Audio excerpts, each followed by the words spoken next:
Okay, these are grade 8 math links questions from chapter 2.2 on rates, introduction to rates. Section 2.1 was on ratio, section 2.2 was on rates.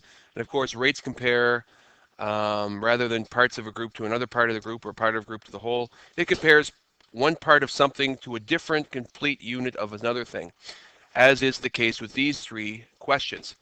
It says an orca swims 110 kilometers in 2 hours. So if we're going to compare kilometers to hours, or more appropriately, distance to time, this is an example of a rate because we're comparing two things that are not the same thing. Distance and time are not related at all.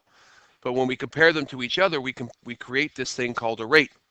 So for orcas, if we think about kilometers per hour or hours per kilogram, when I say per hour, that to us sounds normal because kilometers per hour is what we would use as a rate of speed or speed limit when we talk about speeds of things that travel, mostly cars. So therefore, when I set it up as a rate, I would put kilometers as my first term and hours as my second, or 110 kilometers in 2 hours. Now, what it asks us to do is create a unit rate, and a unit rate means that it is a proportion where the second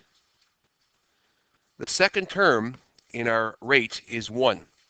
So what we're asked to do here is solve this. If it's 110 kilometers in 2 hours, how much is it in 1? And of course, since we understand equivalent fractions, the idea of equivalent rates is the same, and therefore, it would be 55 kilometers per 1 hour, or per hour. We don't say per 1 hour, we just say per hour, per single unit of hours. In the second example, B, a goose flies, and again we're dealing with speed, so we're going to go kilometers per hour, 800 kilometers in 12.5 hours, or 12 and a half hours. How much in 1? Of course, if I'm going to show my work, I'm going to divide both by 12.5. And 800 divided by 12.5 means that this goose would be flying every hour 64 kilometers per hour. And what I would do is I would rewrite that as 64 kilometers per 1 hour, or per hour. And finally, C, Kathy plants daffodils at 30 per minute. So here we're going to go units, or not daffodils per minute. So when I set it up, I can have 45 daffodils per 30 minutes. Now, there are two right answers for this question. Actually, there's more than two right answers, but there's two that are appropriate. We can go to 1 minute, or alternatively, we can take this 45 daffodils in 30 minutes and create a more appropriate unit rate of 1 hour. Both work. 1 minute is a unit rate, like how many daffodils per minute or per hour. Both are going to be appropriate. We'll find that one of them is more appropriate because if we do it per minute, as we're going to see here, and divide by 30, we have 1.5 daffodils, or 1.5 flowers per minute.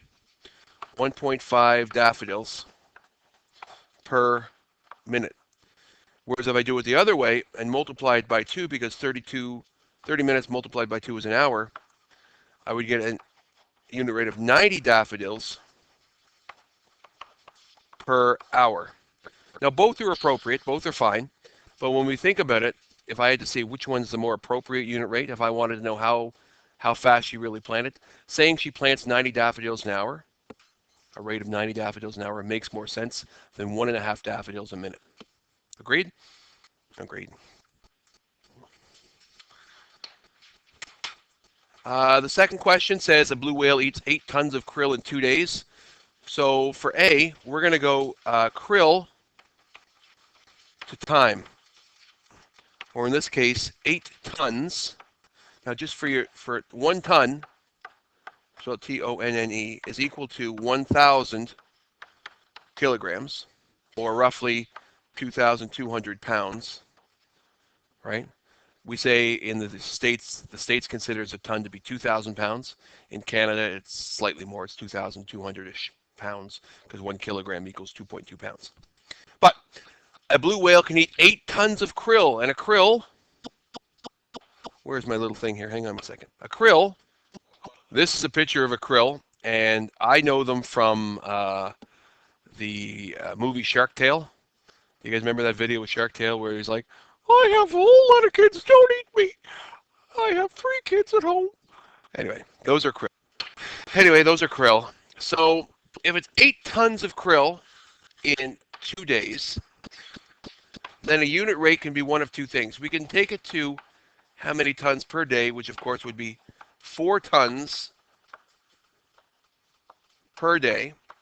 But we can also take this one and multiply it by 7 if we wanted to. And instead of having per day, we could have per week. And we can say it's 28 tons of krill per week. And if we wanted to, we could also make it a unit rate per year or whatever. It's up to you. But the most appropriate is per day. And probably the most appropriate answer for that one would be 4 tons of krill per day. In question B, it says the cruising speed of a blue whale is 193 kilometers.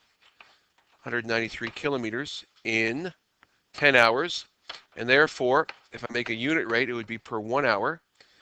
Dividing by 10 is easy when you have no calculator.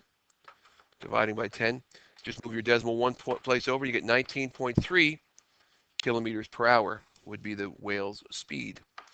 And finally, the last one, C, a bull moose bellows 15 times in 2.5 hours. Now, for those of you who don't know what a bull moose bellow sounds like, it's I think it's a mating call, actually. I think they bellow to let females know that they're in the area.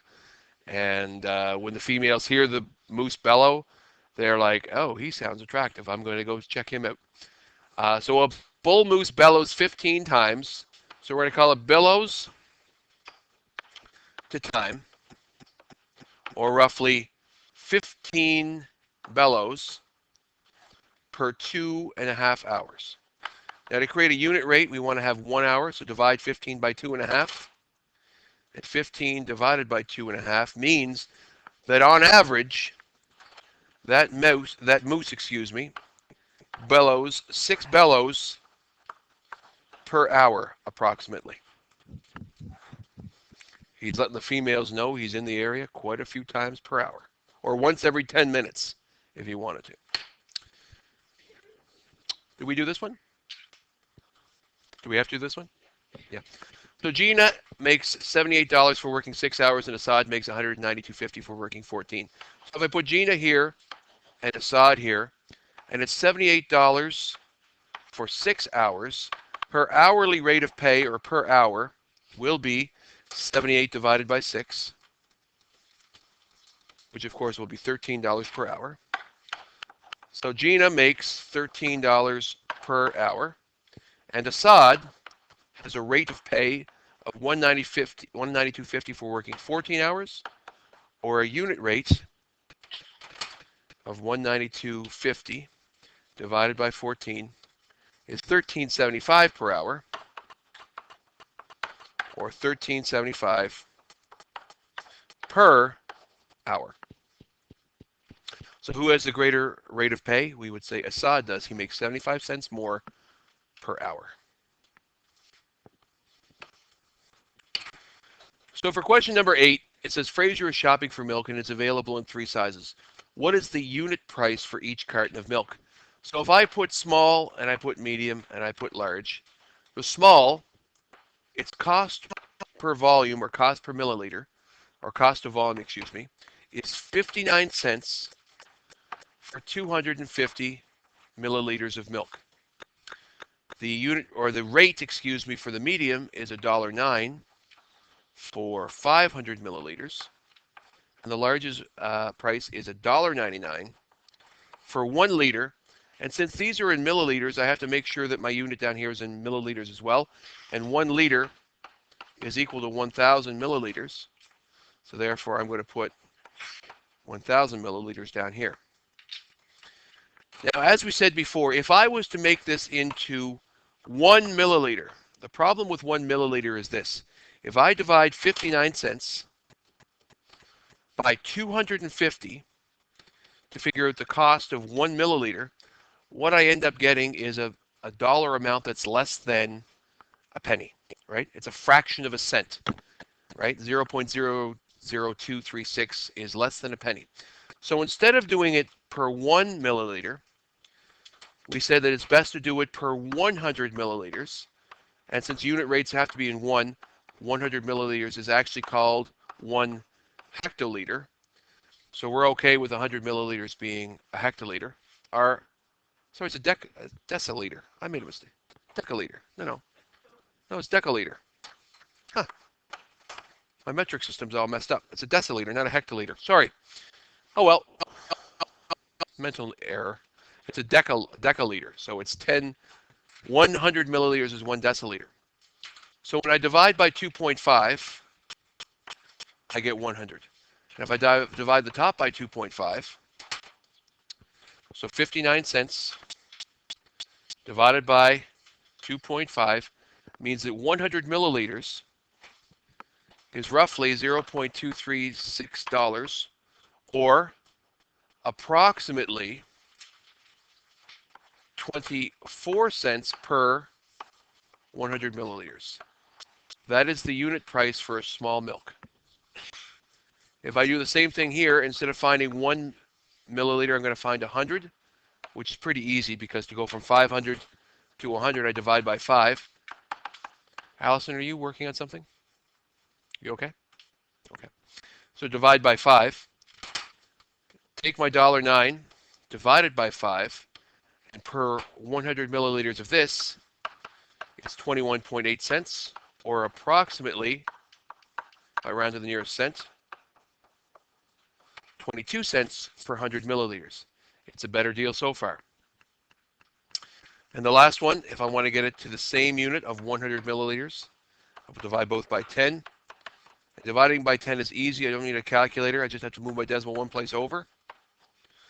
So it is approximately 19.9 cents, or approximately equal to 20 cents per 100 mils. Okay, so what's the better deal? The large is a better deal per 100 milliliters because it's 2 cents cheaper per 100 mils.